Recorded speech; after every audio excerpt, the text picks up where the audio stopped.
Μακεδονία, φθινόπωρο του 1710.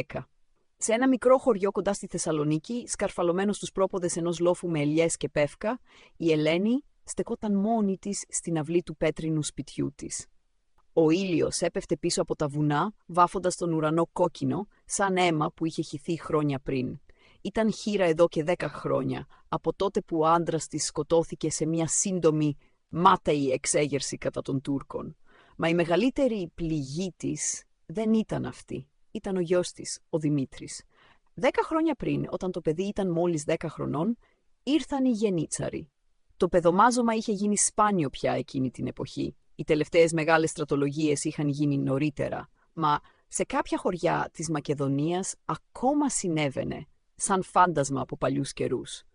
Τον πήραν μαζί με άλλα αγόρια, τον μετέφεραν στην Κωνσταντινούπολη, τον εξισλάμισαν, τον εκπαίδευσαν, τον έκαναν Μεχμέτ. Τον έχασε όπως χάθηκαν χιλιάδες άλλα παιδιά για να γίνουν τα πιο πιστά σπαθιά του Σουλτάνου. Και τώρα, μετά από 10 χρόνια σιωπής, ένας ταξιδιώτης έφερε τα νέα. Ο γιος της γύριζε, όχι σαν χαμένος γιος που ψάχνει τη μάνα του, μα σαν αξιωματικός των γενιτσάρων, επικεφαλής μιας μικρής ομάδας για να εισπράξει τους φόρους από το χωριό και τα γύρω μέρη. Είχε μόνο 1 μέρα πριν φτάσει. Η Ελένη δεν έκλαιγε, τα δάκρυα είχαν στεγνώσει εδώ και χρόνια. Καθόταν στο κατόφλι, κοιτώντας τον δρόμο που κατέβαινε από το βουνό. Στα χέρια της κρατούσε ένα παλιό μαντίλι και ντυμένο με σταυρούς, το μόνο που της είχε απομείνει από εκείνον. Στο μυαλό της γύριζαν εικόνες. Το μικρό αγόρι που έπαιζε στην αυλή, τα μαλλιά του μαύρα, τα μάτια του μεγάλα και γεμάτα φως. Και τον ανούρισμα που του τραγουδούσε κάθε βράδυ για να διώξει τα σκοτάδια. Νάνι, νάνι, νάνι, νάνι, υπνονήσυχο να κάνει. Να κοιμάται σαν ταρνάκι, να ξυπνά σαν τα ειδονάκι. Η Ελλάδα σε φυλάει, παιδί μου, μη φοβάσαι τα σκοτάδια.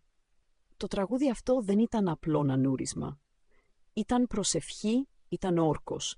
Τον το έλεγε χαμηλόφωνα, σαν μυστικό για να μην ακούσουν οι γείτονες, για να μην θυμώσουν οι Τούρκοι. Μα τώρα ήθελε να το ακούσει εκείνος. Ήθελε να δει αν μέσα στην ψυχή του, κάτω από τη στολή του γενίτσαρου, είχε μείνει κάτι από το παιδί που γνώριζε. Η νύχτα έπεσε βαριά. Οι χωρικοί είχαν κλειστεί στα σπίτια τους, φοβισμένοι. Κανείς δεν ήθελε να μιλήσει για το Μεχμέτ που ερχόταν. Μα η Ελένη δεν κουνήθηκε. Στεκόταν όρθια στην πόρτα, με το μαντίλι στο χέρι και περίμενε. Και τότε ακούστηκαν βήματα. Πρώτα μακριά, μετά πιο κοντά. Φανή τρεμόπαιζαν στο σκοτάδι. Η ομάδα των γενιτσάρων. Μπροστά ένας ψηλός άντρας, με τη στολή του αξιωματικού, το σπαθί στο πλευρό, το πρόσωπο σκληρό από χρόνια πειθαρχίας.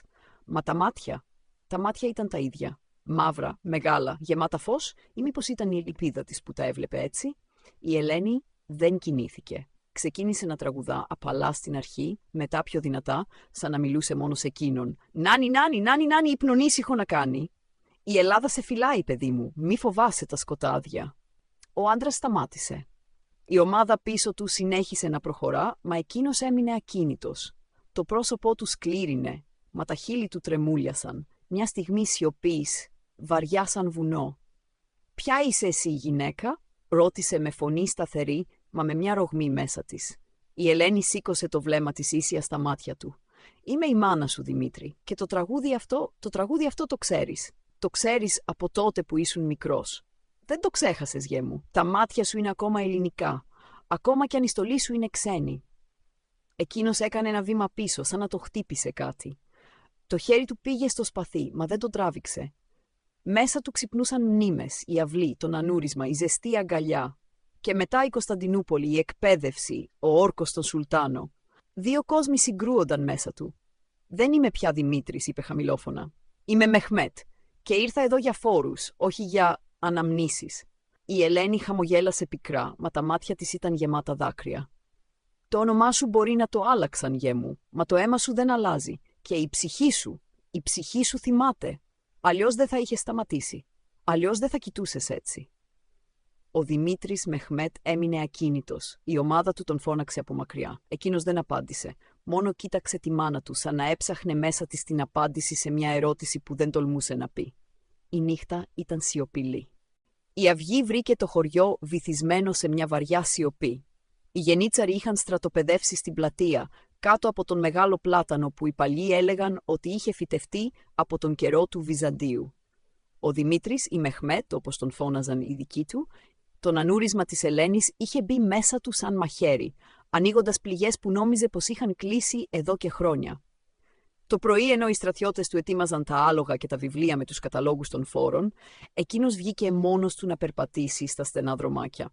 Το χωριό δεν είχε αλλάξει πολύ.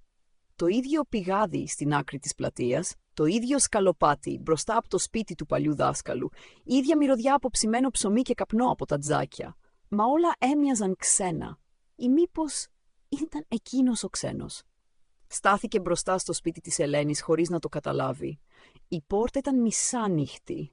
Μέσα η γυναίκα, σκυμμένη πάνω από ένα παλιό μπαούλο, έβγαζε ρούχα, μικρά παιδικά ρούχα, κιτρινισμένα από το χρόνο. Δεν τον είδε αμέσως, μα όταν σήκωσε το κεφάλι, τα μάτια του συναντήθηκαν. «Μπήκες χωρίς να χτυπήσεις», είπε εκείνη ήρεμα. «Μα δεν πειράζει. Αυτό το σπίτι ήταν πάντα δικό σου». Εκείνος δεν απάντησε. Κοίταξε τα ρούχα στο πάτωμα. Ένα μικρό πουκάμισο με κεντυμένα λουλούδια στο γιακά. Το θυμόταν. «Γιατί τα κρατάς ακόμα?» ρώτησε με φωνή που προσπαθούσε να είναι σκληρή. «Γιατί δεν πέθαναν μαζί σου», απάντησε η Ελένη. «Και γιατί ήξερα πως μια μέρα θα γύριζες, όχι σαν Μεχμέτ, σαν Δημήτρη». Εκείνος γέλασε πικρά. «Δεν γυρίζω, μάνα. Ήρθα για δουλειά. Οι φόροι είναι υψηλοί φέτος. Ο Σουλτάνος χρειάζεται χρήματα για τον πόλεμο με τους Βενετούς. Το χωριό θα πληρώσει». Η Ελένη σηκώθηκε αργά, πήγε κοντά του χωρίς φόβο. «Θυμάσαι, παιδί μου, πώς σου έλεγα ιστορίες για τον Λεωνίδα? Πώς 300 άντρες στάθηκαν μπροστά σε εκατοντάδες χιλιάδες γιατί η ελευθερία δεν μετριέται με αριθμούς?» «Αυτά είναι παραμύθια», είπε εκείνος απότομα. «Η πραγματικότητα είναι η πειθαρχία, η πίστη. Ο Σουλτάνος μου έδωσε ζωή, μου έδωσε δύναμη, μου έδωσε όνομα. Και σου πήρε το δικό σου», ψιθύρισε η Ελένη. «Το αληθινό σου όνομα, τη γλώσσα σου, τη μάνα σου». Μια σιωπή έπεσε βαριά ανάμεσά τους. «Δεν ήρθα να κλάψω», είπε ο Δημήτρης. «Ήρθα να κάνω τη δουλειά μου». «Και όμως σταμάτησες χτες βράδυ», είπε εκείνη, «όταν άκουσες το νανούρισμα. Δεν προχώρησες με τους άλλους. Έμεινες». «Γιατί?» Εκείνος έστρεψε το βλέμμα στο πάτωμα. «Δεν ξέρω», παραδέχτηκε τελικά με φωνή που έσπαγε. Ίσως γιατί κάτι μέσα μου ακόμα θυμάται». Η Ελένη άπλωσε το χέρι της και άγγιξε απαλά το μανίκι της στολής του, όχι για να τον τραβήξει, μα για να τον κρατήσει εκεί, σαν να φοβόταν πως θα εξαφανιζόταν. «Η Ελλάδα δεν είναι μόνο χώμα, γε μου. Είναι αίμα, είναι μνήμη και το αίμα σου είναι ελληνικό». Εκείνη τη στιγμή ακούστηκαν φωνές από έξω. Οι χωρικοί είχαν μαζευτεί στην πλατεία. Ο επικεφαλής των γενιτσάρων φώναζε ονόματα, απαιτώντας να πληρώσουν. Ένας γέρος, ο παλιός δάσκαλος του Δημήτρη, τόλμησε να μιλήσει. «Δεν έχουμε άλλα χρήματα. Μας τα πήρατε όλα πέρσι. Πώς θα ζήσουμε?» Ο αξιωματικός γέλασε. «Θα ζήσετε όπως ζουν όλοι οι ραγιάδες», υπακούοντας. Ο Δημήτρης βγήκε έξω. Η Ελένη τον ακολούθησε. Στάθηκε πίσω του σιωπηλή, μα η παρουσία της ήταν σαν φωτιά στην πλάτη του. Εκείνος κοίταξε τους χωρικούς. Πολλοί τον κοιτούσαν με μίσος. Μα ένας νεαρός, ο Γιάννης, ο γιος του σιδερά, τον αναγνώρισε. Τα μάτια του άνοιξαν διάπλατα. «Δημήτρη», ψιθύρισε, «είσαι εσύ?» Ο Δημήτρης δεν απάντησε. Μα το όνομα ακούστηκε σαν κεραυνός μέσα του. Ο Γιάννης πλησίασε παρά τις φωνές των άλλων γενιτσάρων. «Δημήτρη, η Ελλάδα σε καλεί πίσω. Μην γίνεις ο δίμιος μας. Θυμήσου ποιος είσαι». Ο Δημήτρης ένιωσε το χέρι του να τρέμει πάνω στο σπαθί. Κοίταξε πίσω του. Η Ελένη στεκόταν εκεί, με τα μάτια γεμάτα δάκρυα, μα το βλέμμα της ήταν δυνατό. «Δεν ξέρω ποιος είμαι πια», είπε χαμηλόφωνα, περισσότερο στον εαυτό του παρά στους άλλους. Μα μέσα του το νανούρισμα είχε αρχίσει να ηχεί ξανά. Και μαζί του μια ερώτηση που δεν μπορούσε πια να αγνοήσει. Ποιος ήταν ο πραγματικός εχθρός? Ο Σουλτάνος που τον ανέθρεψε ή η σιωπή που τον χώριζε από τη μάνα του, από το χωριό του, από τον εαυτό του? Η μέρα μόλις άρχιζε και η σύγκρουση μέσα του μόλις είχε ξεκινήσει. Οι μέρες που ακολούθησαν ήταν σαν τεντωμένο σκοινί πάνω από γκρεμό. Οι γενίτσαροι είχαν απλώσει το τραπέζι του στην πλατεία και κάθε πρωί ξεκινούσαν την ίσπραξη. Ο Μεχμέτ, ο Δημήτρης, καθόταν στο κέντρο με το βιβλίο ανοιχτό μπροστά του, μα τα μάτια του δεν διάβαζαν μόνο ονόματα και ποσά. Κοίταζαν τα πρόσωπα των χωρικών, τα μάτια κατεβασμένα, τα χέρια τρεμάμενα, καθώς έδιναν τα τελευταία νομίσματα, τα παιδιά κρυμμένα πίσω από τις φούστες των μανάδων. Κάθε φορά που ένας πατέρας έλεγε «δεν έχουμε άλλα», Η φωνή του Μεχμέτ έβγαινε πιο σκληρή από ό,τι ήθελε, σαν να προσπαθούσε να πείσει και τον εαυτό του. Μα τη νύχτα όταν οι στρατιώτες κοιμούνταν, εκείνος έβγαινε κρυφά. Πήγαινε στο σπίτι της Ελένης. Δεν χτυπούσε την πόρτα. Περίμενε στη σκιά μέχρι να ανοίξει εκείνη, σαν να ήξερε πάντα πότε ερχόταν. Μια τέτοια νύχτα, η Ελένη τον περίμενε με ένα κερί αναμένο στο τραπέζι και έναν παλιό χάρτη απλωμένο. Έναν χάρτη από την εποχή πριν από τον ζυγό, με τα βουνά και τα μονοπάτια σημειωμένα με μελάνι που είχε ξεθοριάσει. «Κάθισε», του είπε ήσυχα. Εκείνος κάθισε απέναντί της. Τα μαλλιά του ήταν ανακατεμένα σαν να είχε παλέψει με τον εαυτό του όλη μέρα. «Σήμερα πήρατε τα τελευταία πρόβατα του κυρ Θανάση», είπε η Ελένη. «Αύριο δεν θα έχει γάλα για τα εγγόνια του. Μετά θα έρθει η σειρά του σιταριού. Και μετά, τι θα απομείνει?» Ο Δημήτρης χαμήλωσε το βλέμμα. «Οι διαταγές είναι σαφείς. Αν δεν πληρώσουν, θα πάρουμε ό,τι έχουν. Και αν αντισταθούν, θα τους σκοτώσετε», συμπλήρωσε εκείνη. «Όπως σκότωσαν τον πατέρα σου, όπως πήραν εσένα». Εκείνος σήκωσε απότομα το κεφάλι. «Δεν ήμουν εγώ. Εγώ δεν ήμουν εκεί». «Όχι», είπε η Ελένη. «Μα είσαι εδώ τώρα και μπορείς να επιλέξεις». Μια μακριά σιωπή. «Δεν ξέρω πώς», ψιθύρισε εκείνος. «Μεγάλωσα με όρκους, με τιμωρίες, με την ιδέα ότι η πειθαρχία είναι η μόνη αλήθεια. Και τώρα ακούω τον ανούρισμά σου κάθε φορά που κλείνω τα μάτια». Η Ελένη έπιασε το χέρι του. Ήταν κρύο, μα δεν το τράβηξε. «Η αλήθεια δεν είναι μόνο πειθαρχία, γιέ μου. Είναι και μνήμη, και αγάπη, και θάρρος. Θυμάσαι τι σου έλεγα για τους προγόνους μας. Ο Μαραθώνας, οι Θερμοπύλες. Δεν πολέμησαν γιατί είχαν διαταγές. Πολέμησαν γιατί ήξεραν ποιοι ήταν». Ο Δημήτρης κοίταξε τον χάρτη. Τα δάχτυλά του άγγιξαν απαλά τα βουνά. «Ξέρω τα μονοπάτια», είπε χαμηλόφωνα. «Ξέρω από πού θα έρθουν ενισχύσεις από τη Θεσσαλονίκη. Ξέρω πότε θα περάσουν από το Φαράγγι». Η Ελένη δεν μίλησε αμέσως. Μόνο τον κοίταξε, σαν να περίμενε να το πει μόνος του. «Αν σας δώσω αυτές τις πληροφορίες», συνέχισε εκείνος, «δεν θα είναι προδοσία». «Προδοσία προς ποιον?» ρώτησε εκείνη. «Προς τον Σουλτάνο που σε έκλεψε ή προς τον λαό σου που σε περιμένει ακόμα?» Εκείνος αναστέναξε βαθιά. «Δώσε μου χρόνο», είπε. «Μόνο λίγο χρόνο». Μα ο χρόνος δεν περίμενε. Την επόμενη μέρα οι φόροι έγιναν αφόρητοι. Ένας νεαρός αγρότης, ο Γιώργος, γιος του Μπακάλι, αρνήθηκε να δώσει το τελευταίο του σιτάρι. Οι γενίτσαροι τον έπιασαν από τα μπράτσα. Ο Γιώργος φώναξε: «Δεν θα σας δώσω τίποτα πια. Καλύτερα να πεθάνω παρά να σας ταΐζω». Η πλατεία πάγωσε. Ο Μεχμέτ σηκώθηκε.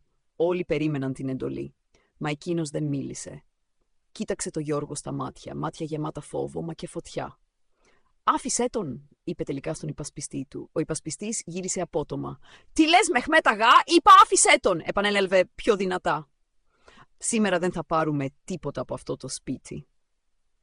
Οι χωρικοί ψιθύρισαν. Ο Γιώργος τον κοίταξε σαν να μην πίστευε τα αυτιά του. Εκείνο το βράδυ, στο σπίτι της Ελένης, μαζεύτηκαν κρυφά 5-6 άντρες. Ο Γιώργος, ο παλιός δάσκαλος, ο Σιδεράς, μερικοί ακόμα. Η Ελένη στεκόταν όρθια, σαν αρχηγός. «Δεν μπορούμε να περιμένουμε άλλο», είπε. «Οι φόροι θα μας σκοτώσουν αργά. Πρέπει να χτυπήσουμε πρώτοι, να δείξουμε ότι δεν είμαστε πια ραγιάδες». Ο Γιώργος κοίταξε τον Δημήτρη, που στεκόταν στην πόρτα, ακόμα ντυμένος γενίτσαρος. «Και εσύ?» ρώτησε. «Είσαι μαζί μας ή μαζί τους?» Ο Δημήτρης κοίταξε τη μάνα του. Εκείνη χαμογέλασε απαλά. «Είμαι μαζί σας», είπε. «Μα πρέπει να το κάνουμε έξυπνα. Ξέρω από πού θα περάσουν οι επόμενοι. Ξέρω πώς σκέφτονται. Αν χτυπήσουμε στο Φαράγγι, μπορούμε να τους καθυστερήσουμε. Να δώσουμε χρόνο στα γύρω χωριά να ετοιμαστούν». Η Ελένη έβαλε το χέρι της στον ώμο του. «Η Ελλάδα σε ξαναγεννά σήμερα, γιε μου». Ο Γιώργος σήκωσε το ποτήρι με το κρασί. «Για την ελευθερία», είπε, «για την ελευθερία», ψιθύρισαν όλοι. Και ο Δημήτρης για πρώτη φορά μετά από 10 χρόνια είπε το όνομά του δυνατά. «Για την ελευθερία και για την Ελλάδα». Έξω, ο άνεμος φυσούσε στα πεύκα, σαν να κουβαλούσε μακριά φωνές από παλιούς αγώνες. Η φλόγα είχε ανάψει και δεν υπήρχε πια γυρισμός. Η είδηση εξαπλώθηκε σαν φωτιά σε ξερό χορτάρι. Το μικρό χωριό δεν ήταν πια μόλις ένα χωριό, είχε γίνει φάρος. Από τα γειτονικά μέρη έρχονταν κρυφά μηνύματα. Ένα κομμάτι ύφασμα δεμένο σε κλαδί, ένας ψίθυρος από βοσκό που περνούσε, μια ματιά γεμάτη ελπίδα. Οι χωρικοί του Δημήτρη είχαν χτυπήσει πρώτοι, είχαν κρύψει τα τελευταία του σιτάρια στα σπηλιάκια του βουνού, είχαν στείλει τα παιδιά και τις γυναίκες σε ασφαλέστερα μέρη, είχαν μαζέψει ό,τι όπλα υπήρχαν, μαχαίρια, τσεκούρια, παλιές καραμπίνες κρυμμένες από τον καιρό του πατέρα του Δημήτρη. Και τώρα ολόκληρη η περιοχή περίμενε. Ο Δημήτρης είχε αλλάξει. Δεν φορούσε πια τη στολή του γενίτσαρου. Τη νύχτα που αποφάσισε την έκαψε σε μια μικρή φωτιά πίσω από το σπίτι της Ελένης. Μα τα μάτια του ήταν πιο σκοτεινά από ποτέ. Όχι από θυμό, μα από τη βαριά απόφαση που είχε πάρει. «Θα έρθουν ενισχύσεις», είπε μια νύχτα στους άλλους, μαζεμένους στο σπίτι της Ελένης. «Από τη Θεσσαλονίκη. Μια δημιουργία, ίσως και περισσότεροι. Θα περάσουν από το στενό φαράγγι του Αγίου Δημητρίου. Εκεί πρέπει να τους περιμένουμε». Ο Γιώργος, που είχε γίνει ο πιο κοντινός του σύντροφος, ρώτησε «Και αν μας προλάβουν, αν φέρουν πυροβολικό?» «Δεν θα φέρουν», απάντησε ο Δημήτρης. «Δεν περίμεναν αντίσταση από ένα χωριό. Θα έρθουν γρήγορα με άλογα και λίγους πεζούς. Το φαράγγι είναι στενό. Αν κρυφτούμε ψηλά στα βράχια, μπορούμε να ρίξουμε πέτρες, να τους καθυστερήσουμε, να τους αναγκάσουμε να γυρίσουν πίσω». Η Ελένη στεκόταν στην άκρη, ακουμπισμένη στον τοίχο. Δεν μιλούσε πολύ, μα όταν μιλούσε η φωνή της ήταν σαν άγκυρα. «Δεν πολεμάμε μόνο για το χωριό μας», είπε. «Πολεμάμε για όλα τα χωριά, για όλα τα παιδιά που πήραν, για όλες τις μάνες που περίμεναν. Αν νικήσουμε εδώ θα το μάθουν παντού και η φλόγα θα απλωθεί». Οι άντρες έγνεψαν σιωπηλά. Ο παλιός δάσκαλος με τα χέρια του τρεμάμενα από την ηλικία σήκωσε το χέρι. «Να θυμάστε», είπε, «οι πρόγονοί μας δεν νίκησαν πάντα με αριθμούς. Νίκησαν με ψυχή, με πίστη, με το ότι ήξεραν ποιοι είναι». Εκείνο το βράδυ, γύρω από τη φωτιά στο δάσος, μακριά από τα μάτια των Τούρκων, κάθισαν όλοι μαζί. Ο Δημήτρης έφερε ένα παλιό μαντίλι, το ίδιο που κρατούσε η Ελένη την πρώτη νύχτα. Το έδωσε στο Γιώργο. «Αυτό ήταν δικό μου παιδικό», είπε. «Η μάνα μου το κράτησε 10 χρόνια. Τώρα ας το κρατήσουμε όλοι, σαν όρκο». Ο Γιώργος το πήρε, το έσφιξε. «Αδερφέ», είπε στο Δημήτρη, «το αίμα σου μιλάει πιο δυνατά από τις διαταγές. Καλώς ήρθες πίσω». Ο Δημήτρης χαμογέλασε για πρώτη φορά αληθινά. «Δεν γύρισα ακόμα», είπε. «Μόνο όταν τελειώσει αυτός ο αγώνας, τότε θα γυρίσω». Η Ελένη πλησίασε, έβαλε το χέρι της στον ώμο του γιου της. «Γιέ μου», ψιθύρισε, «η Ελλάδα σε ξαναγεννά σήμερα, μα θυμήσου. Μα θυμήσου, δεν πολεμάς μόνο για να νικήσεις. Πολεμάς για να μείνεις άνθρωπος. Για να μην γίνεις ποτέ ξανά αυτό που σε έκαναν». Εκείνος έγνεψε. Τα μάτια του ήταν υγρά, μα δεν έκλαψε. «Θα το θυμάμαι», είπε, «και θα το λέω σε κάθε βήμα». Την επόμενη μέρα, οι Σκοπίοι έφεραν τα νέα. Οι Τούρκοι είχαν ξεκινήσει. Μια ομάδα 70 αντρών, με άλογα και σημαίες, κατευθυνόταν προς το φαράγγι. Οι Έλληνες κινήθηκαν αμέσως. Άντρες, νέοι, ακόμα και μερικοί γέροι που μπορούσαν ακόμα να κρατήσουν τσεκούρι, ανέβηκαν στα βράχια. Οι γυναίκες έφεραν νερό και ψωμί. Η Ελένη έμεινε πίσω στο μικρό καταφύγιο, προσευχόμενη και ετοιμάζοντας επιδέσμους. Καθώς ο ήλιος έπεφτε, ο Δημήτρης στάθηκε στην κορυφή του λόφου και κοίταξε κάτω. Το φαράγγι ήταν σαν φυσικό οχυρό. Οι Τούρκοι θα περνούσαν από κάτω, χωρίς να ξέρουν ότι τα μάτια της Ελλάδας τους περίμεναν από ψηλά. «Για την Ελλάδα», ψιθύρισε. Και ο άνεμος πήρε τη φωνή του, σαν να τη μετέφερε σε όλα τα βουνά της Μακεδονίας. Η σκιά του πολέμου είχε πέσει. Μα μέσα στη σκιά εκείνη, η φλόγα της αντίστασης έκαιγε πιο δυνατά από ποτέ. Το φαράγγι του Αγίου Δημητρίου ήταν σαν πληγή χαραγμένη στο βουνό, στενό βαθύ με απότομους βράχους που στέκονταν σαν φρουροί εδώ και αιώνες. Ο ήλιος είχε μόλις ανατείλει, μα το φως του δεν έφτανε ακόμη στον πάτο. Μόνο σκιές και ψυχρός αέρας. Οι Έλληνες είχαν πιάσει τις θέσεις τους από τα μεσάνυχτα. Πάνω στους βράχους, κρυμμένοι πίσω από πέτρες και θάμνους, περίμεναν. Δεν μιλούσαν. Μόνο οι ανάσες τους ακούγονταν, βαριές και ρυθμικές, σαν προσευχή.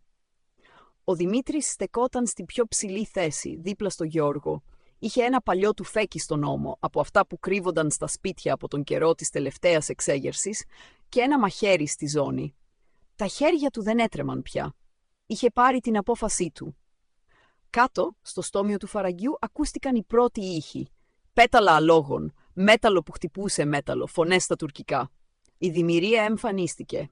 70 άντρες καλά οπλισμένοι, με τον επικεφαλής να κρατά τη σημαία ψηλά.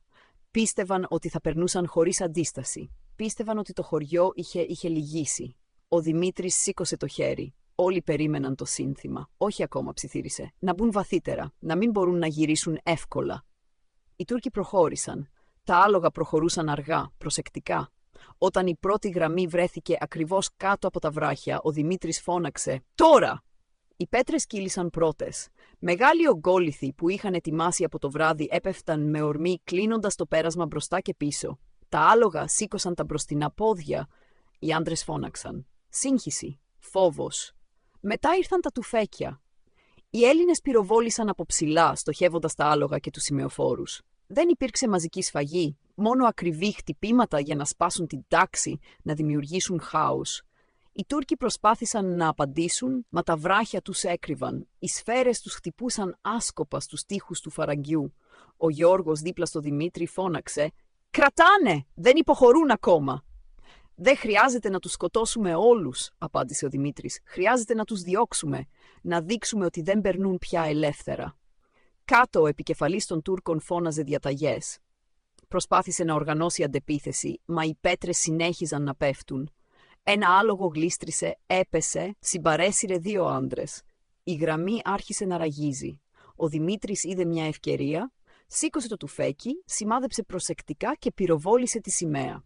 Το ύφασμα έπεσε, τυλιγμένο γύρω από τον σημεοφόρο που γονάτισε. Αυτή η εικόνα έσπασε το ηθικό τους. «Για την Ελλάδα, αδέρφια», φώναξε ο Δημήτρης και η φωνή του αντίχησε στο φαράγγι σαν κεραυνός. «Δεν θα πέσουμε σκλάβοι». Οι υπόλοιποι ενώθηκαν στη φωνή. Ένα τραγούδι ξεκίνησε, χαμηλό στην αρχή, έπειτα πιο δυνατό, μα δεν ήταν πολεμικό άσμα, ήταν ύμνος, ήταν όρκος.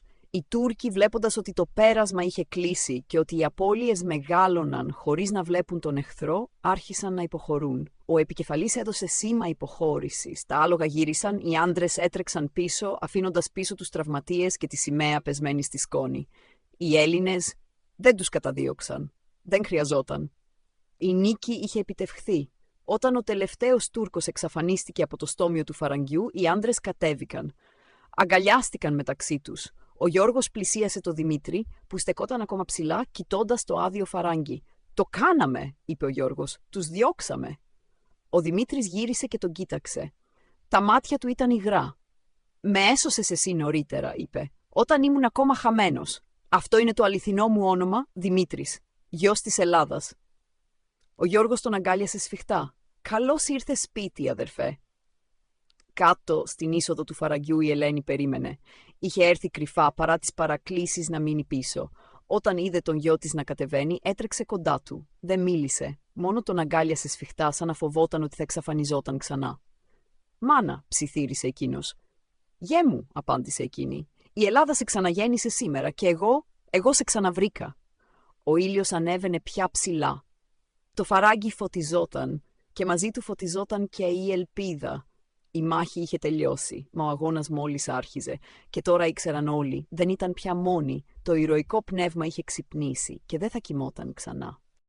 Ο ήλιος ανέτειλε πάνω από το φαράγγι του Αγίου Δημητρίου, σαν να ήθελε να φωτίσει κάθε γωνιά που είχε σκοτάδι τόσα χρόνια. Το χωριό είχε βγει στους δρόμους. Δεν υπήρχαν πια κρυφές ματιές, δεν υπήρχαν κλειστές πόρτες. Οι γυναίκες έβγαζαν νερό από το πηγάδι και το μοίραζαν στους άντρες που επέστρεφαν. Τα παιδιά έτρεχαν ξυπόλυτα, φωνάζοντας το όνομα του Δημήτρη σαν να ήταν θρύλος που ζωντάνεψε. Κάτω από το μεγάλο πλάτανο της πλατείας είχαν ανάψει μια μεγάλη φωτιά, όχι για να ζεσταθούν, μα για να γιορτάσουν, για να πούν στον κόσμο ότι ζούσαν ακόμα. Η Ελένη στεκόταν στην άκρη της πλατείας, με το παλιό μαντίλι τυλιγμένο γύρω από τους ώμους της. Δίπλα της ο Δημήτρης, χωρίς στολή, χωρίς όπλο, μόνο με ένα απλό πουκάμισο και τα μάτια του ακόμα υγρά από τη νύχτα. Ο Γιώργος και οι άλλοι είχαν φέρει κρασί σε κανάτες, ψωμί φρεσκοψημένο, ελιές από τα κρυμμένα βαρέλια. Δεν ήταν γιορτή πλούτου, ήταν γιορτή ελευθερίας, έστω και για μια μέρα. Ο παλιός δάσκαλος σηκώθηκε πάνω σε ένα ξύλινο σκαμνί. Η φωνή του, αδύναμη από τα χρόνια, ακούστηκε καθαρή. «Σήμερα δεν νικήσαμε μόνο τους Τούρκους, νικήσαμε τον φόβο. Νικήσαμε τη σιωπή και νικήσαμε το ξέχασμα». Ο Δημήτρης γύρισε και μαζί του γύρισε η ελπίδα. Οι άνθρωποι χειροκρότησαν, μα δεν ήταν δυνατό χειροκρότημα. Ήταν ήσυχο, βαθύ, σαν προσευχή. Ο Δημήτρης πλησίασε τη φωτιά. Όλοι σώπασαν. Κοίταξε πρώτα τη μάνα του, μετά τον Γιώργο, Έπειτα τα πρόσωπα γύρω του, πρόσωπα που κάποτε τον κοιτούσαν με μίσος, τώρα με υπερηφάνεια. «Δεν ξέρω αν είμαι ήρωας», είπε χαμηλόφωνα, μα η φωνή του έφτανε σε όλους. «Ήμουν 10 χρόνια χαμένος. 10 χρόνια με ξένο όνομα, με ξένη πίστη, με ξένη καρδιά. Αχ, χτες βράδυ όταν είδα τη σημαία τους να πέφτει κατάλαβα. Δεν πολεμούσα για να σκοτώσω. Πολεμούσα για να ξαναγεννηθώ». Σήκωσε το βλέμμα στον ουρανό. «Η Ελλάδα δεν είναι μόνο τα βουνά και οι θάλασσες. Είναι οι άνθρωποι που θυμούνται ποιοι είναι. Και σήμερα θυμηθήκαμε». Η Ελένη πλησίασε. Τον αγκάλιασε από τη μέση, σαν να ήταν πάλι μικρό παιδί. «Γιέ μου», ψιθύρισε, «το νανούρισμά μου ήταν η πρώτη σου επανάσταση. Και τώρα η επανάστασή σου θα γίνει τραγούδι». Εκείνος γύρισε και την κοίταξε στα μάτια. «Μάνα, η Ελλάδα ζει μέσα μας και θα λάμψει ξανά. Το ορκίζομαι». Ο Γιώργος σήκωσε την κανάτα. «Για το Δημήτρη, για την Ελένη, για όλα τα παιδιά που πήραν και θα γυρίσουν. Για την ελευθερία». «Για την ελευθερία», φώναξαν όλοι μαζί. Και τότε ξεκίνησε ένα τραγούδι. Όχι δυνατό, όχι πολεμικό. Ένα παλιό δημοτικό που το τραγουδούσαν οι γυναίκες στα κρυφά τόσα χρόνια. «Παιδιά, παιδιά της Ρωμιοσύνης, μην κλαίτε πια, μη στεναχωριέστε. Η ώρα μας θα έρθει και η ελευθεριά θα μας φιλήσει». Το τραγούδι απλώθηκε σαν κύμα. Από το χωριό πέρασε στα γειτονικά. Οι βοσκοί το άκουσαν στα βουνά, οι ψαράδες στις ακτές. Και κάθε φορά που τραγουδιόταν, ένα μήνυμα έφευγε. Δεν είμαστε πια μόνοι. Ο Δημήτρης πήρε το χέρι της Ελένης. Μαζί κοίταξαν τον ήλιο που ανέβαινε. «Θα συνεχίσουμε», είπε εκείνος. «Δεν τελείωσε εδώ». «Όχι», απάντησε εκείνη. «Μόνο άρχισε». Και τότε, ψηλά στον ουρανό, ένας αετός πέταξε πάνω από το χωριό. Σαν σημάδι, σαν υπόσχεση, η αυγή είχε έρθει. Και μαζί της η ελπίδα, αδάμαστη αιώνια ελληνική.